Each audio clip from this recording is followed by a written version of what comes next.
दुर्गा प्रसाई बाल बाल बचे, उनको जीव ज्यान सही सलामत भएको खुसियालीमा चिटिक्क परेर बाल बचे भन्नाले कि मार्ने नै योजना थियो दुर्गा प्रसाद। दुर्गा प्रसाईलाई त वास्तवमा दुर्गा प्रसाईले आफ्नो जीवनमा कमाएका जति पनि शत्रुहरू छन् उनीहरूले पानी मुनि गए पनि नछोड्ने भनेर सशस्त्र ढङ्गले हिँडेका थिए। अब कृत्य कागजको पनि छ, खरखजानाको पनि छ, 2-3वटा साइबर क्राइम छ, राज्य विरुद्ध सङ्गठित अपराधको छ, आगजनीको छ, सबै छ भन्दा उहाँलाई त 10-20 वर्ष त उहाँ बेडिङ बिस्तारा कसेर मजाले भित्रै योगा सेवा गर्ने ध्यान गर्ने कुरो गरे हुने अवस्था देखिन्छ। दुर्गा प्रसादले 10 देखि 20 वर्ष जेल सजाय हुने सम्भावना छ दाइ? जेल सजाय हुने सम्भावना छ, किनभने यो ब्याक टु ब्याक खातमाथि खात मुद्दाहरू छ। भनेपछि दुर्गा प्रसादको जेल यात्रा अब सुरु भयो, आजै पक्राउ पर्यो। पठाइसकेपछि राज्यले आफ्नो कम्फर्ट जोनमा मजाले अनुसन्धान गर्छ। दुर्गा प्रसाई आज सही सलामत हुनुहुन्छ, वा सुरक्षित हुनुहुन्छ, उहाँको ज्यानको बक्स गरेको भनेको नेपाल प्रहरीले। उनीहरूले भूमिगत गिरोह खडा गरेर, लुम्पेनहरू खडा गरेर जिम्मेवारविहीन ढङ्गले चरी बनाइदिन्छ। त्यो एउटा सिद्ध्याइदिन्छ। उहाँ जति दिन इन्डिया रहनुभयो, जति दिन भाग्नुभयो, त्यति दिन उहाँलाई हरेक घडी मृत्युले पछ्याए चाहिँ लाग्छ। दुर्गा प्रसाईजीले सबभन्दा बढी विश्वास गरेको मान्छेलाई समाइसकेपछि गोप्य रूपमा समाएर उसको मोबाइल थुतेर उसको बयान लिएपछि त्यसको 2 दिनभित्र दुर्गा प्रसाईजीको डेन फेला पार्यो। दुर्गा प्रसाईकै खास मान्छेको कारण आज दुर्गा प्रसाई पक्राउ पर्यो। बाबा दुनियाँमा सबै मान्छेहरू उनीहरूको नजिकको दाहिने हातको कारण मारिएका छन्, पक्राउ परेका छन्, कर्मको फल भोग्नुपर्छ। म दुखी छु, स्तब्ध छु। दुर्गा प्रसाई जस्तो मान्छे त्यो दिशामा अघि बढ्नु हुँदैन थियो भन्ने मेरो मत हो। राजाभन्दा चर्का राजावादीले ट्रेन गरेर खटाएका मान्छे हुन् तिनीहरू। अब 15 गतेको जुन त्यो हिंसात्मक आन्दोलनले चाहिँ राजा आउने कुरा अब सधैँको लागि दैन्ड भएको। राजासँग भरपर्दो सङ्गठन पनि भएन, राजालाई भरपर्दा मान्छे पनि भएनन्। हिजो शक्तिशाली राजालाई भड्कारोमा जाग्ने र उहाँलाई समस्या पार्ने पनि यिनै हुन्। अब राजा अलिकति सोझो पनि हुनुहुन्छ कि क्या जस्तो लाग्यो, किनभने उहाँलाई धेरैले प्रभाव पारे, कान फुके। यो काम न राप्रपाले गर्न सक्छ, न दुर्गा प्रसाईले गर्न सक्छन्, न फलाना तिलाना धिस्काना झिल्के मिल्के तिल्के कसैले पनि गर्न सक्दैन। राष्ट्रिय अन्तर्राष्ट्रिय परिवेशको आधारमा मूलधारका दल नेपाली काङ्ग्रेस, नेकपा एमाले, माओवादी लगायतका शक्तिहरूको सहमतिमा र त्यसमा सेनाको ग्रिन सिग्नलमा यो हुन सक्छ। फिल्ड कमान्डर भनेपछि त सम्पूर्ण जिम्मेवारी त दुर्गाले लिनुपर्छ। सबैभन्दा सुरुमा त दुर्गा प्रसाईलाई कराप ज्याप बनाउँदा तपाईँलाई चाहिँ कस्तो लाग्यो त? मलाई कस्तो पनि भएन। एउटा उखान बनाएको छ नि, कौवाला बेलबाको हर्षण विश्व। अब पुण्य गौतमसँग सरकारको विषय त होइन, तर त्यसो त दुर्गा प्रसाईका मान्छेहरूले दिएको यो चोट, यो खत लिएर म अहिले पनि हिँडिरहेको छु। त्यो त 100% हो नि। उहाँको डिफेन्स फोर्स, उहाँको आर्मी जो गठन गर्नुभएको थियो, उहाँले त्यसको प्रमुख नायिके केन्द्रीय सदस्यले नि म योजना बनाएर मलाई प्रहार गरेको कुरो त पूर्वपक्षको लागि उनीहरू जेलमा गइसकेपछि लगभग प्रमाणितै भइसकेको छ। र त्यसमा एउटा कुरो म भन्छु, पोलिटिक्समा नैतिकता भन्ने कुरो कति महत्त्वपूर्ण हुन्छ भने बिपी कोइरालालाई पञ्चायतकालमा एउटा मुद्दा लाग्यो। उहाँले राजा महेन्द्रलाई आफै फिल्डमा गएर बम हान्नु भएको थिएन, महेन्द्रको गाडीमा बम हानियो।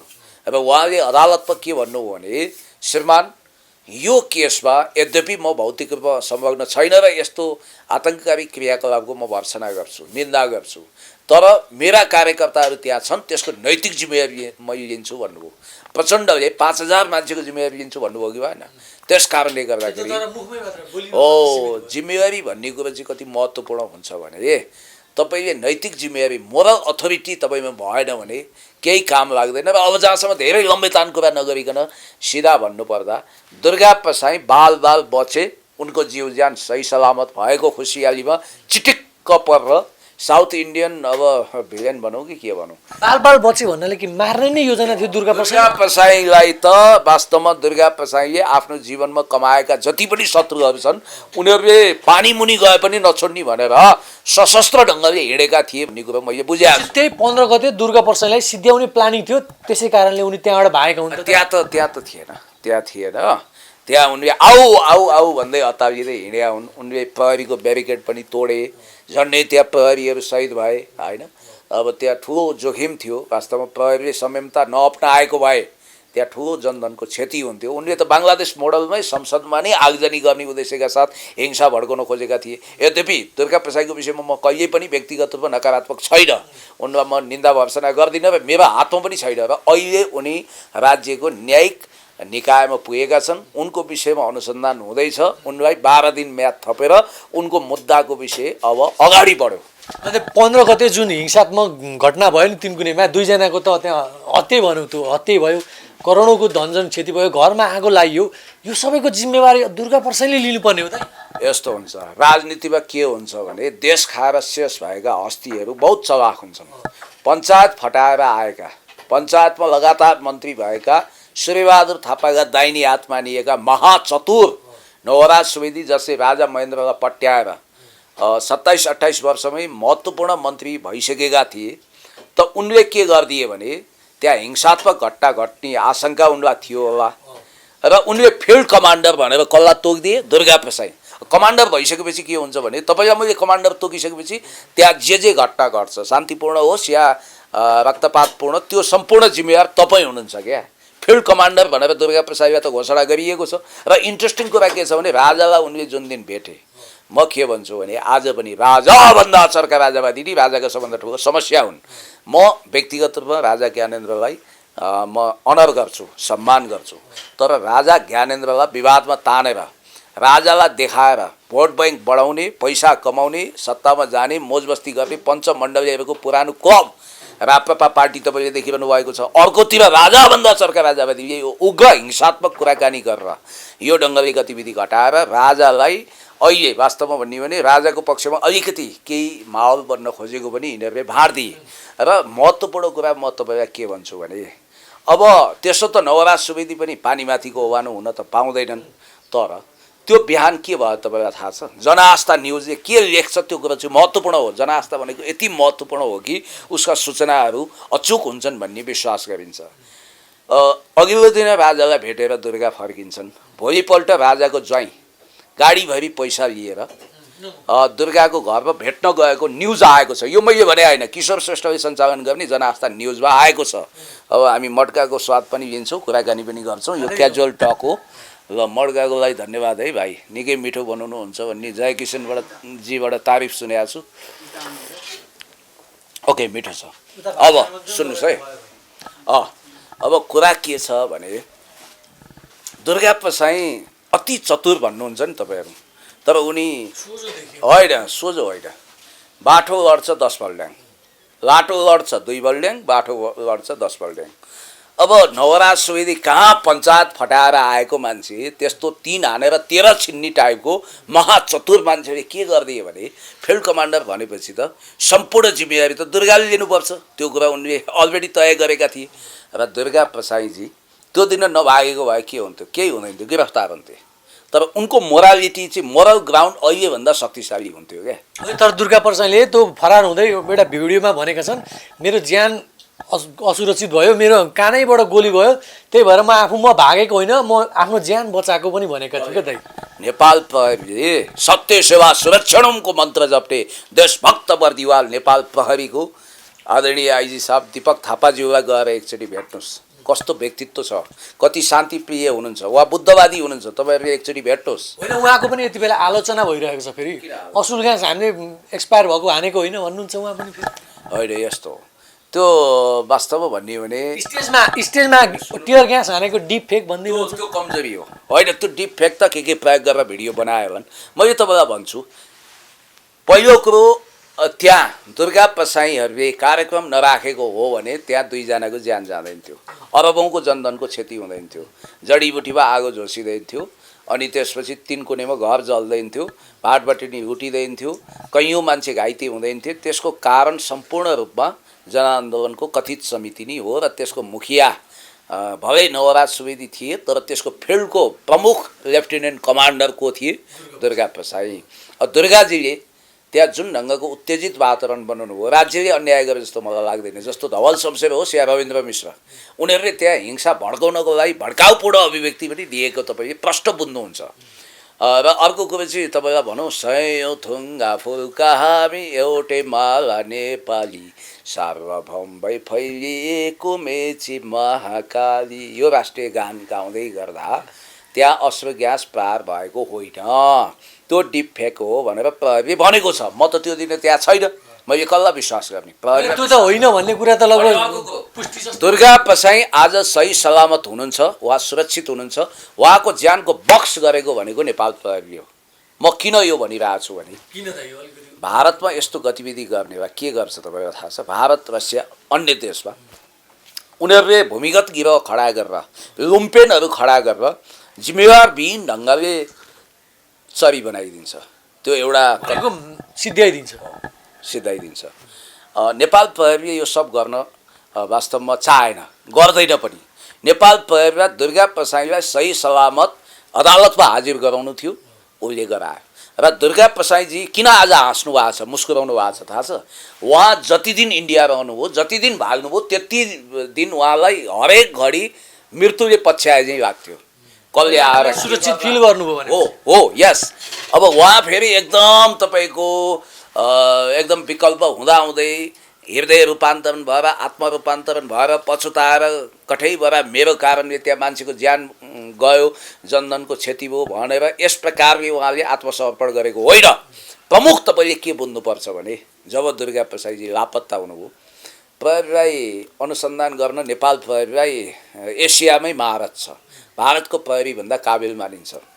अब चना चटपटे बदम झुरझुरे शैलीमा पुरा तपाईँको प्रहरीहरूको जालो फिजियो। त्यहाँ कोही धार्मिक पण्डा बनेका छन्, कोही चना बेच्ने चटपटे बेच्ने मान्छे बनेका छन्। त्यसरी प्रहरीले सञ्जाल पिछ्याएपछि अन्तिममा मैले पाएको सूचना यदि झुटो होइन भने दुर्गा प्रसाईजीले सबभन्दा बढी विश्वास गरेको मान्छेलाई समाइसकेपछि गोप्य रूपमा समाएर उसको मोबाइल थुतेर उसको बयान लिएपछि त्यसको 2 दिनभित्र दुर्गा प्रसाईजीको डेन फेला पार्यो। त्यो गोप्य व्यक्ति भनेको उनका दाइ हुन् दाइ?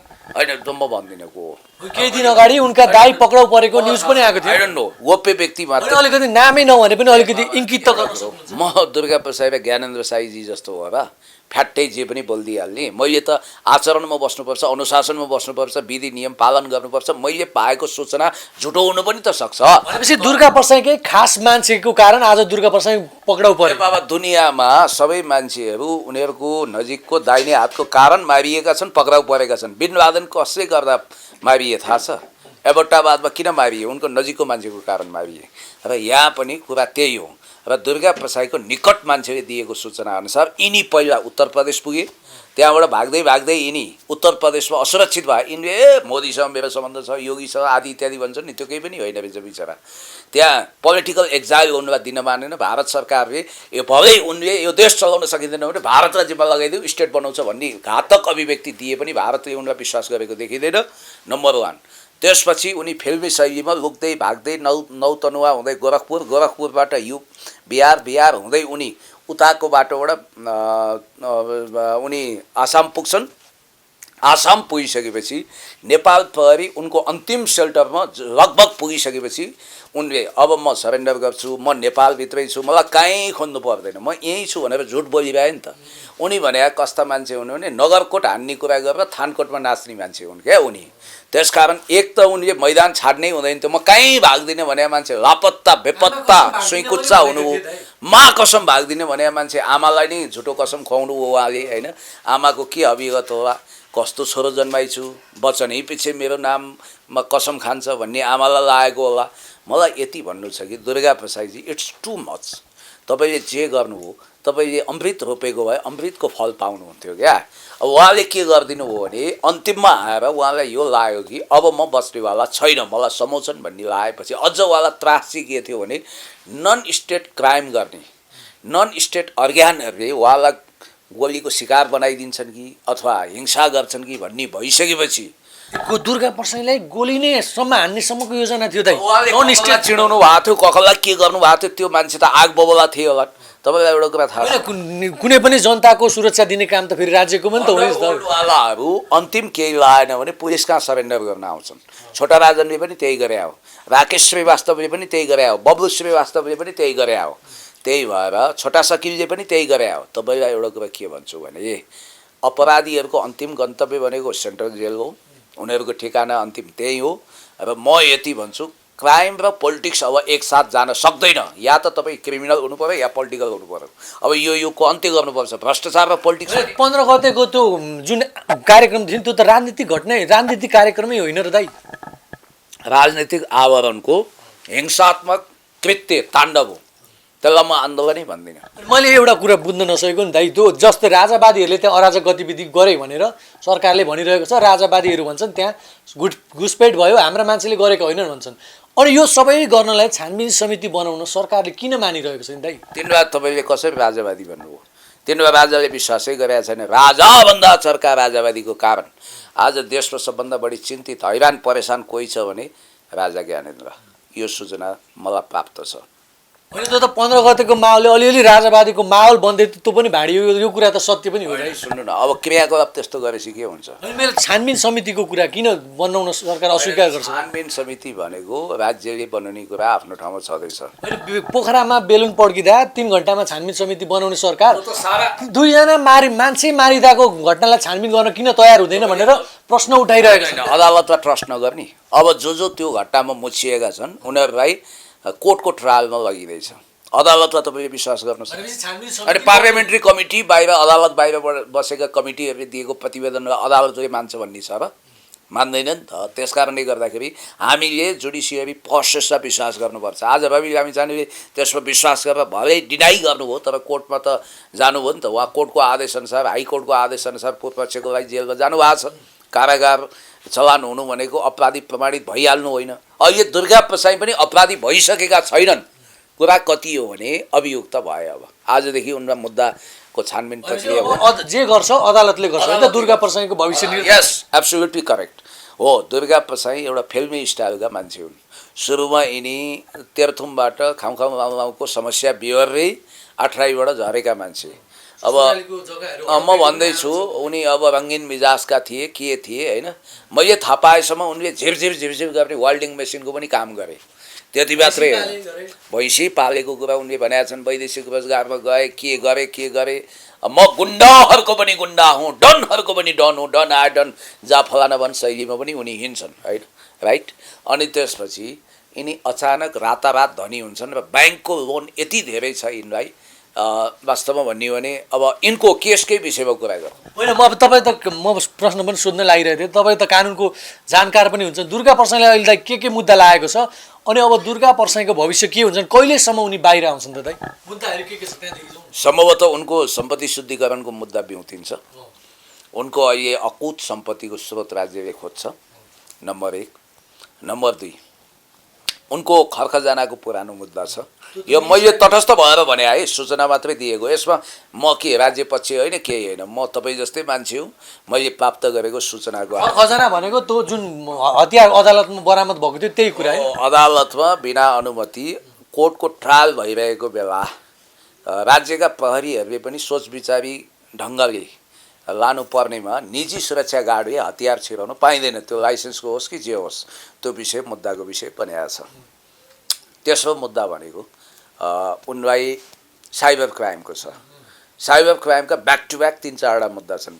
स्ट्रङ मुद्दा भनेको ज्वाला सङ्ग्रहालय बहिनीको मुद्दामा धरोटी मात्रै खोलेको हो, त्यसमा फैसला भएको छैन। फेरि साइबर क्राइममा पटक्कै भयो भने धरोटी खुलाउँदैन, जेल हाल्छ। यो कुरा पनि तपाईँलाई थाहा होला। दोस्रो, उहाँले सामान्य प्रधानमन्त्रीज्यू विरुद्ध अफवाह फैलाएको विषयमा मुद्दा छ, त्यो पनि साइबर क्राइमकै मुद्दा हो। तेस्रो मुद्दा भनेको मैले पाएको सूचनाअनुसार ब्लू डायमन्ड सोसाइटी भन्ने नील हिरा समाज भन्छ, त्यसको अध्यक्ष सुनिल बाबु पन्त हुनुहुन्छ, पहिलाको सांसद हो। उहाँले चाहिँ अब तेस्रो लिङ्गीमा यो सोलेको डाइलग प्रयोग गरेर खोइ के भनिदिनु भएछ। त्यसपछि त्यो मुद्दा आकर्षित हो। अब जय किशनजी कानुन पढेको हुनाले उहाँ बस्नुहुन्छ, कडक अभिव्यक्ति दिए पनि होइन। फलानाको फौज भनेर सोलेमा डाइलग छ। अब अहिले त्यो त सेन्सर गर्नुपर्छ भनिदिइसके होइन नारी अधिकार कर्मीहरूले, तेस्रो लिङ्गीहरूले भने। जय किशनजीलाई चाहिँ यो जानकारी हुन्छ, ज्ञानेन्द्र साई र दुर्गा प्रसाईलाई त जानकारी हुँदैन, किनभने उनीहरूले पढेका छैनन्, अरूको कुरा सुन्नेवाला पनि छैनन् उनीहरूले। अब त्यसपछि उनलाई अर्को मुद्दा भनेको राज्य विरुद्धको अपराध त अहिले थपिएको, सङ्गठित अपराधको मुद्दा छ, अर्गनाइज्ड क्राइमको। त्यो चाहिँ के हो भने भारतीय कुख्यात गुन्डा नायक लरेन्स बिश्नोई, जसले सलमान खानलाई पनि इन्काउन्टर गर्ने धम्की दिएको छ, उसको नामबाट फोन कल्सहरू धेरै बैंकरहरू र धेरै ठुला व्यापारीहरूलाई आएर दुर्गा प्रसाई हमारा आदमी है, हम लरेन्स बिश्नोई का आदमी है, उसका जितना मागा उतना दे दो, करोड खोका दे दो, पेटी दे दो भन्ने टाइपले फोन आएको हुनाले एक होइन दुई होइन सयौँ फोन कल्सको आधारमा इन्डियाबाट एकजना पक्रिएर पनि ल्याएर उसले बयान पनि सम्भवतः दुर्गा प्रसाईको विरुद्ध नै दिएको छ भन्ने बुझिन्छ।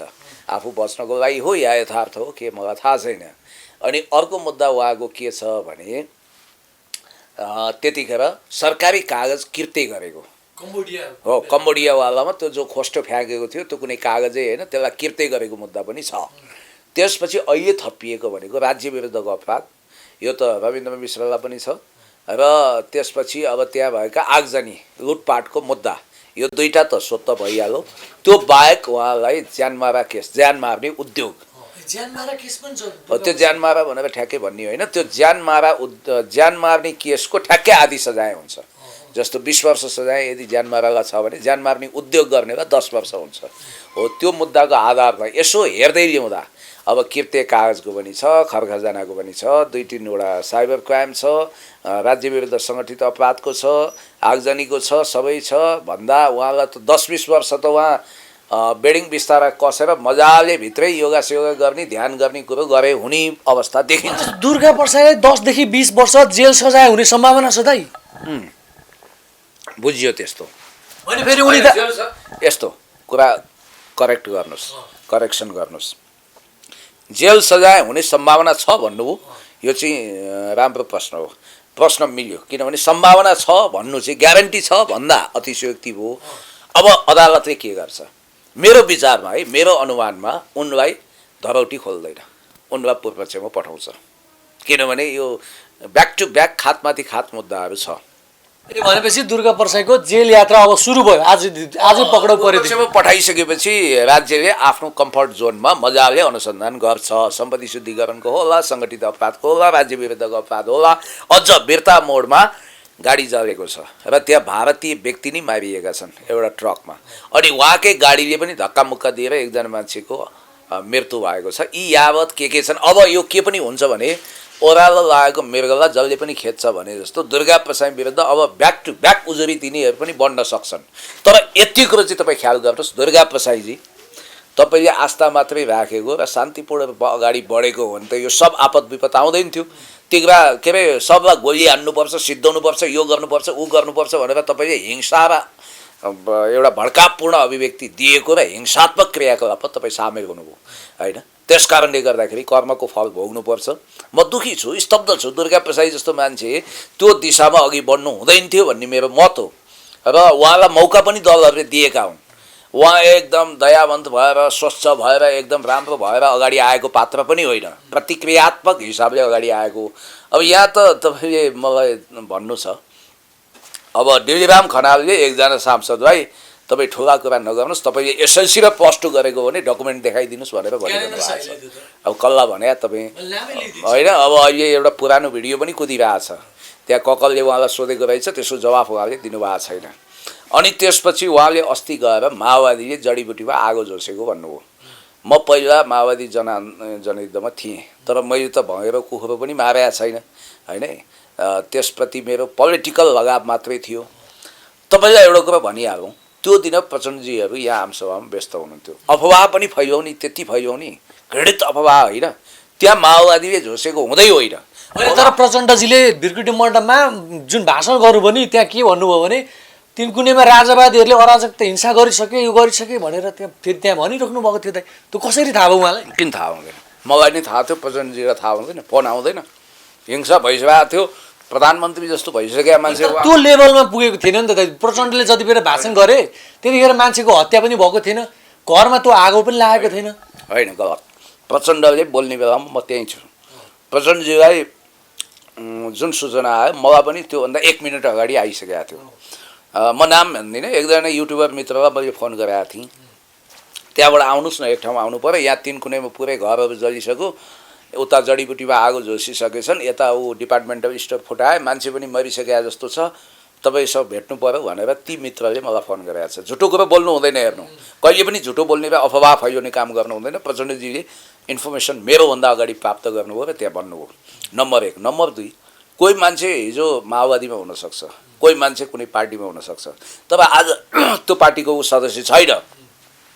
आज त ऊ राजावादी भनेर हिँडेको छ।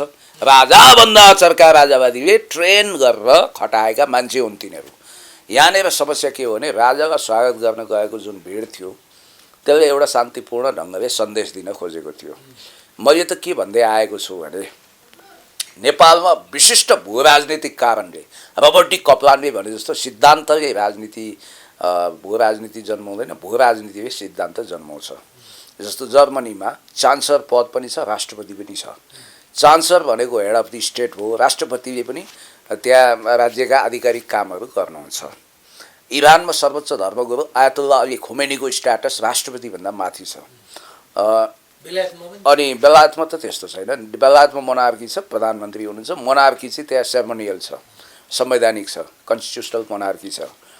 त केही देशहरूमा यस्तो अभ्यास छ जहाँ राष्ट्रपति पनि छ र अर्को संस्था पनि छ हेड अफ द स्टेटको रूपमा। जर्मनीमा छ, यता उसमा पनि छ, नर्थ कोरियामा पनि छ। त्यहाँ कम्युनिस्ट पार्टीको महासचिव राष्ट्रपतिभन्दा माथि हुनुहुन्छ, सर्वै हुनुहुन्छ। नेपालमा पनि विशिष्ट भू राजनीतिको कारण जर्मनीमा चान्सलर भने जस्तै हेड अफ द स्टेटको रूपमा, ठ्याक्कै राजा भनेर होइन, राष्ट्राध्यक्षको रूपमा राजा ज्ञानेन्द्रलाई स्पेस दिने बारे एउटा खालको नैतिक र राजनीतिक दबाब त्यो शान्तिपूर्ण जोसले पैदा गर्दै थियो।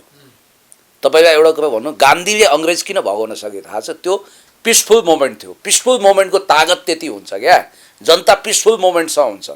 जब कुनै पनि पिपुल त्यहाँ गएर मलाई गोली लाग्दैन, म असुरक्षित हुन्न भन्यो भने पिपुल त उर्लिन्छ त। अस्ति राप्रपाको हरिबिजोग हेर्नु त बिचरा यिनीहरूले पुरानो जनआन्दोलनको फोटो कुदाएर सन्तुष्ट भए।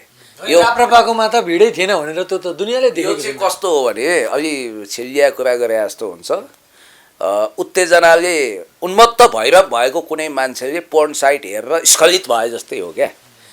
पुरानो भिडियो कुदाएर अनि सन्तुष्टि लिनु भने यो त वाहियात कुरा हो नि त। पुराना फुटेजहरू अब त्यहाँ बिचरा राप्रपाले 4-5 हजार मान्छे जम्मा गरेका थियो। त्यो प्रभाव किन घट्यो भने यसको कारण भनेको एक त राजेन्द्र लिङ्गदेनहरूको डबल स्ट्यान्डअप। उहाँहरूले सङ्घीयता मानिसक्नुभयो त बाबा, भत्ता त खाइरहनु भएको छ, प्रदेश भत्ता। बरु चित्रबहादुर केसीले प्रदेश हामीलाई चाहिँदैन भने बहिष्कार गरे, नैतिकता देखाए। राप्रपाले त त्यो गर्न सकेन। अनि फादर अफ रिपब्लिक भनेर छाती ठोक्ने प्रचण्डको क्याबिनेटमा यिनीहरू गए मर्यादा गरेर। अनि त्यसपछि 72को सङ्घीय लोकतान्त्रिक गणतन्त्रात्मक संविधान जारी हुँदा कमल थापाजीले one of the stakeholder signature गरे हो कि होइन, त्यो संविधानले एप्रुभ गरे हो कि होइन। त्यतिखेर महामन्त्री को थियो पार्टीको? राजेन्द्र लिङ्गदेन होइन। अनि अर्को कुरो म तपाईँलाई भन्छु, बिना तामाङ नामक क्रिस्चियन र सांसद बनाइसकेपछि हिन्दू धर्मको ठेक्का लिन मिल्छ? त्यसैले प्रदेश सरकारमा भाग लिने, मन्त्री खाने, सत्ता खाने, भत्ता खाने ऊ ज्ञानबहादुर साई उर्फ ज्ञानेन्द्र साईजीले त धारा 277 पढ्दैनौ तिमीहरू भनेर तपाईँकै साथीभाइहरूलाई व्याख्या पारेका थिए। बिचरा धारा 274मा त नेसनल सोभरेन्टी टेरिटोरियल इन्टिग्रिटीको विषयमा व्याख्या छ। अब उहाँले सांसदहरूको तलब सुविधाको विषयमा व्याख्या छ भनेर दिउँसै रात पारिदिनु भयो। उहाँले अफवाह फैलाएको। त्यहाँ माओवादीहरू आगो जोस्न गएका छैनन्। यति कुरा माओवादीले नीति बनाएर होइन। अब अर्को कुरा राजनीतिमा के हुन्छ भने ती जो त्यो अभियोगमा मुद्दा लाएर जेल परे नि तिनीहरूको बिचल्ली भएन। त्यो भनिदिइसकेपछि त उनीहरू जिम्मेवारी लिएनन्। तपाईँ कुनै मोमेन्टमा जानुहुन्छ, तपाईँको जिम्मेवारी लिएन भने तपाईँ किन त्यसमा जाने हो, राइट? अब जस्तो हाम्रो एउटा युवा मित्र हुनुहुन्थ्यो सोम शर्माजी, मलाई दुःख छ, मैले यो भिडियो मार्फतै उहाँलाई स्वास्थ्य लाभको कामना गरेँ। झन्डै मलाई मेरै लेभलमा उहाँलाई अट्याक गरेको रहेछ। अब उहाँ भनेको चाहिँ विकृति विसङ्गति विरुद्ध बोल्दै आएको एउटा मित्र हुनुहुन्छ हेमराजजी। उहाँहरू यो आपत्तिजनक छ र अपराधीहरूलाई चाँडोभन्दा चाँडो कानुनी कठघरामा उभ्याउनु पनि पर्छ। र आज एकजना कङ्ग्रेसको सांसदले गैर जिम्मेवार अभिव्यक्ति दिनुभएछ। हामी त शान्तिपूर्ण छौँ, हामी कन्स्टिट्युसनभित्र छौँ, हामी संविधानको दायरामा छौँ। म गृहमन्त्री भइदिए भए चाहिँ इन्काउन्टर गर्थेँ भनेर तपाईँले कसरी भन्न सक्नुभयो? याद गर्नुहोला। तपाईँ कङ्ग्रेस हुनुहोस् या सत्ताधारी हुनुहोस् या विपक्षी हुनुहोस्, तपाईँ संविधानको मातहत बोल्नुहोस्। नेपालमा डेथ पेनाल्टी छैन, सुटआउट अर्डर छैन। यस्ता गैर कानुनी कुरा गर्ने उहाँलाई पनि कारबाही हुनुपर्छ। त्यस्तो आपत्तिजनक अभिव्यक्ति दिने मान्छे कसरी सांसद हुनसक्छ?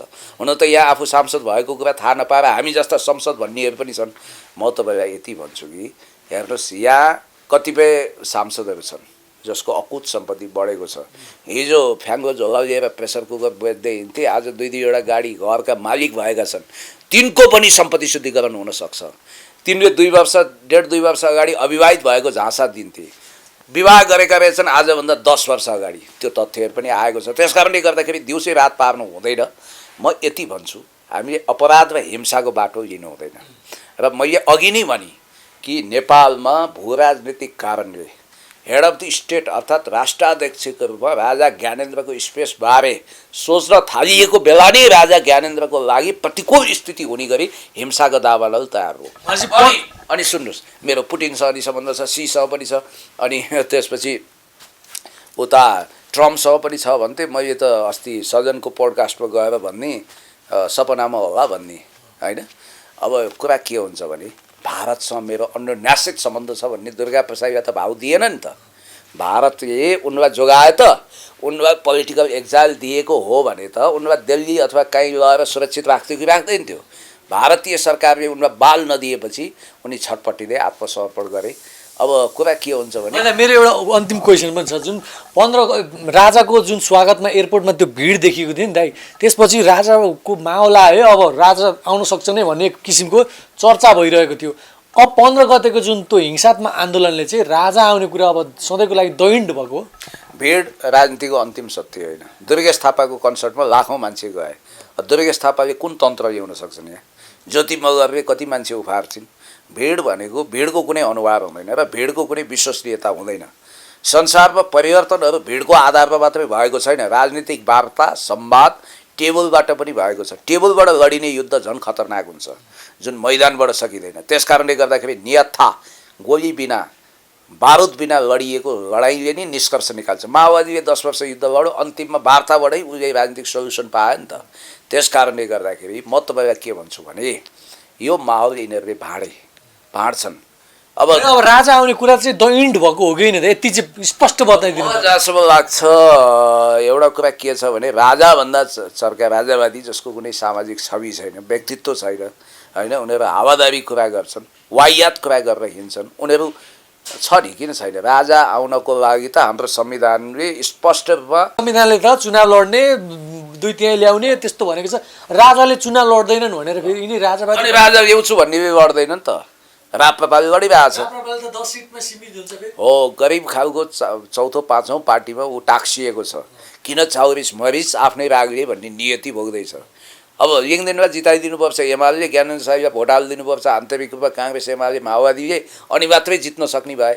अझ यिनीहरूको ट्रायल अब कहाँ हुँदैछ भने दिपक बोहराजीको क्षेत्रमा अब पार्लियामेन्ट्री इलेक्सन छ। त्यहाँ राप्रपाले शानदार पराजय बेहोर्दैछ। त्यसपछि राप्रपाको ओह्रालो गति तपाईँले कल्पनै नगर्ने तहमा पुग्छ। त्यस कारणले गर्दाखेरि म तपाईँलाई के भन्छु भने राप्रपा एक्लैले नसक्ला। ल राजावादीहरूको लाइक माइन्डेड पार्टी, म त राजावाद पनि भन्दिनँ, किनभने यो टर्मिनोलोजीको हिसाबले पनि रङ छ। राजतन्त्र हुन्छ, मोनार्की हुन्छ, अर्को रिपब्लिक सिस्टम हुन्छ। त्यस कारणले गर्दाखेरि यो फिलोसफिकल डिबेट पछि गरौँला। म यति भन्छु, तपाईँहरू जो राजा चाहिन्छ भन्नुहुन्छ, लाइक माइन्डेड पार्टीहरू मोर्चा बनाउनुहोस्, चुनाव लड्नुहोस्, 2/3 मेजोरिटी ल्याउनुहोस्, मेहनत गर्नुहोस्। बहुमतसम्म ल्याउन सक्ने तपाईँहरूको आत्मविश्वास छैन भने तपाईँहरूले चर्का कुरा गरेर हुन्छ। अब अर्को बाटो के हो भने सैनिकले करापजाप गरेर सैनिक विद्रोह, राजा आउन सक्ने अवस्था। सैनिकले आफ्नो पोजिसन स्पष्ट गरेको छ होइन। जङ्गी अड्डाले विज्ञप्ति जारी गरेर हामी संविधान रक्षाको लागि यसको परिपालन गर्दै पूर्ण वफादार भएर अगाडि बढ्छौँ भन्ने बित्तिकै यो अहिलेको सिस्टमको चौघेराबाट ऊ माथि उठ्दैन। किनभने सेनालाई त्यति धेरै जोखिम लिनु छैन, ऊ प्रोफेसनल भइसक्यो। प्रोफेसनल सेना भने लडाइँ चाहँदैन, हिंसा चाहँदैन, तनाव चाहँदैन। उसको जीवन जर्नेलीपछि अथवा रिटायरमेन्ट पछि पनि शान्तिपूर्ण होस् भन्ने उसले चाहन्छ। कटुवालले नआटेको दुस्साहस अब अहिलेको सेनाले गर्छ भनेर तपाईँ विश्वास नगर्नुहोस्। अर्को तेस्रो आधार भनेको चाहिँ राष्ट्रिय अन्तर्राष्ट्रिय रूपमा एउटा माहौल तयार भएर त्यसमा राष्ट्रिय सेना र सुरक्षा निकायले पनि ग्रिन सिग्नल दिएपछि आम राष्ट्रिय सहमतिको आधारमा राउन्ड टेबल कन्फरेन्स गरेर, मैले अघि नै भने राष्ट्रपति पनि रहन्छ, त्यसमा कुनै आपत्ति छैन। हेड अफ द स्टेटको रूपमा अब सेरेमोनियल हेडको रूपमा धार्मिक अनुष्ठान गर्ने गरी राजालाई स्पेस दिने ठाउँ कहाँ रहन्थ्यो भने जब अस्तिको माहौललाई भङ्ग गर्नको लागि हिंसा हुँदैन थियो भने एउटा शान्तिपूर्ण दबाब त्यहाँबाट हुन सक्थ्यो। होइन त कतिपयले के भन्छन् भने अब यस्तो व्यवस्था ल्याउनु पर्यो जस्तै प्रत्यक्ष कार्यकारी प्रधानमन्त्री अनि सेरेमोनियल राजा राख्दा पनि त ठिकै हुन्छ भनी भन्छन्। बालेनको लाइन स्पष्ट हो। बालेनले राजालाई त्यतिखेर जब पत्र काटे, बालेन के पब्लिसिटी स्टन्ट होइन, पब्लिसिटी स्टन्ट होस् या जे होस्, त्यो राजनीति हो, रणनीति हो। बालेनले के सङ्केत दिएको भने म राजा मान्दिनँ, म आफै भविष्यमा प्रमुख कार्यकारीमा लड्ने पक्षमा छु, म हेड अफ द स्टेट हुन चाहन्छु भनेर उनले जानी त्यो बिल उनले दुर्गा प्रसादलाई थम्याउन सक्थे, नवराज सुवेदीको घरमा पुर्याउन सक्थे। तर उनले निर्मल निवासमा त्यो पनि फेरि सम्बोधन के गरेका छन् भने श्री ज्ञानेन्द्र शाह भनेका छन्। उनले फर्मर किङ पनि भनेका छैनन्, होइन, किङ पनि भनेका छैनन्। भन्ने बित्तिकै उनले सिधा सन्देश दिएको भनेको त उनी राजा मान्दैनन् भन्ने हो। अब एउटा माहौल मैले के देखेँ भने राजावादीहरूको यो आवारा तुफान, राजाभन्दा चर्का राजावादीको यो आवारा तुफान साम्य हो भने देश चाहिँ अब यथास्थितिवादी बिहारी मोडलको गणतन्त्रभन्दा 2 स्टेप माथि उठेको प्रगतिशील प्रकारको उत्पादन सम्बन्धलाई स्थापित गर्ने गरी, छानानाना खानाको प्रबन्ध गर्ने गरी, शिक्षा स्वास्थ्य रोजगारीमा राज्यवासी देशवासीको पहुँच पुर्याउने गरी अब जनताबाट प्रत्यक्ष निर्वाचित कार्यकारीतिर देश जान्छ। यतातिरको ओरिएन्टेसन हुँदैछ। अब सवाल के हो भने राजासँग भरपर्दो सङ्गठन पनि भएन, राजालाई भरपर्दा मान्छे पनि भएनन्। हिजो शक्तिशाली राजालाई भड्कारोमा झाक्ने र उहाँलाई समस्या पार्ने पनि यिनै हुन्। अब राजा अलिकति सोझो पनि हुनुहुन्छ कि क्या हो जस्तो लाग्यो, किनभने उहाँलाई धेरै प्रभाव पारे, कान फुके, होइन। अब महेन्द्र जस्तो सबै राजा त स्मार्ट हुँदैनन्, होइन। वीरेन्द्र त झनै सोझो हुनुहुन्थ्यो रे। अब राजा ज्ञानेन्द्रको पनि सोझोपनको फाइदा यिनीहरूले उठाए कि जस्तो मलाई लाग्छ। यो बाटोबाट जानु हुँदैन। र यदि राजाको आवश्यकता महसुस गरेर देशमा मैले भनिहालेँ राष्ट्रपति पनि रहने, हेड अफ द स्टेट राष्ट्राध्यक्षको रूपमा, धार्मिक रूपमा सेरेमोनियल हेडको रूपमा स्पेस दिने हो भने यो काम न राप्रपाले गर्न सक्छ, न दुर्गा प्रसादले गर्न सक्छन्, न फलाना तिलाना ढिस्काना झिल्के मिल्के तिल्के कसैले पनि गर्न सक्दैन। राष्ट्रिय अन्तर्राष्ट्रिय परिवेशको आधारमा मूलधारका दल नेपाली काङ्ग्रेस, नेकपा एमाले, माओवादी लगायतका शक्तिहरूको सहमतिमा र त्यसमा सेनाको ग्रिन सिग्नलमा यो हुन सक्छ। अहिले पनि कहीँ न कहीँ गुन्जाइस छ राजा आउन सक्ने सम्भावना। अब अहिले यस्तो भनौँ न, अब हाइपोथेटिकल कुरा गरेर हुँदैन, होइन। उही यो भने त के भने दुर्गा प्रसादले मलाई गुन्जालो बनाउने भए भने जस्तै हो कि धेरैले अहिले गुन्जालो सर्च गरिरहेछन्। गुन्जालोको विषयमा हामी स्पष्ट छौँ। पेरुमा तपाईँको एन्डेज पर्वत घेरा हालेर तत्कालीन राष्ट्रपति अल्बर्टो फुजिमोरी, उनी पनि अन्तर्राष्ट्रिय अदालतमा उभिसकेका छन्, जापानिज मुलका रहेछन्, अमेरिकन, होइन। उनी राष्ट्रपति हुँदा लिमा कब्जा गर्ने अन्तिम नक्सा बनाइरहेको बेला गोन्जालो गिरफ्तार भएर अहिलेसम्म अस्ति त मरेको अरे गोन्जालो, होइन। धेरै लामो समय 30औं वर्ष उनी जेल परे। त्यतिखेर हामी गोन्जालो गिरफ्तार हुँदा हस्ताक्षर पनि गरेका थियौँ। कैदी नम्बर 420 हो कि के थियो उनको टी सर्टमा। र दुर्गा प्रसादले आफूलाई गोन्जालो सत्वरा गर्नु हुँदैन, किनभने गोन्जालो भनेको क्रान्तिकारी नेता हुन्। उनी यस खालको अराजनीतिक क्रियाकलाप गरेर जेल परेको होइन। उनी प्रोफेसर हुन्, उनी विद्वान व्यक्ति हुन्। अब मलाई जस्तो लाग्छ यस्तै मान्छे, यस्तै पात्र प्रवृत्तिले राजा ज्ञानेन्द्रलाई अप्ठ्यारो पारेका हुन्। र मलाई जस्तो लाग्छ परिस्थिति बुझ्न राजाले अब बेर लगाउनुहुन्न। र अहिलेको स्थितिमा हेर्दाखेरि मैले तपाईँलाई भनिहालेँ, राजैको रूपमा पुनरागमन हुने माहौल भन्दा पनि यदि दलीय नेगोसिएसन हुन्थ्यो भने मैले अघि नै तपाईँलाई इसारा गरेँ, हेड अफ द स्टेटको रूपमा जर्मनीमा चान्सलर भन्ने पद पनि छ, होइन। त्यहाँ राष्ट्रपति पनि छ। अब हिटलरले अलिकति चान्सलर पदलाई बदनाम गरे भन्ने कुरा आएको छ त्यतिखेर।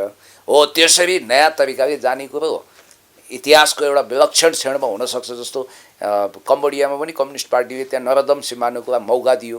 अब अफगानिस्तानमा राजतन्त्र पुनर्स्थापित गरेका थियो, राजा नै बस्न मानेनन्। कहीँ त राजा आफै मान्दैनन् क्या।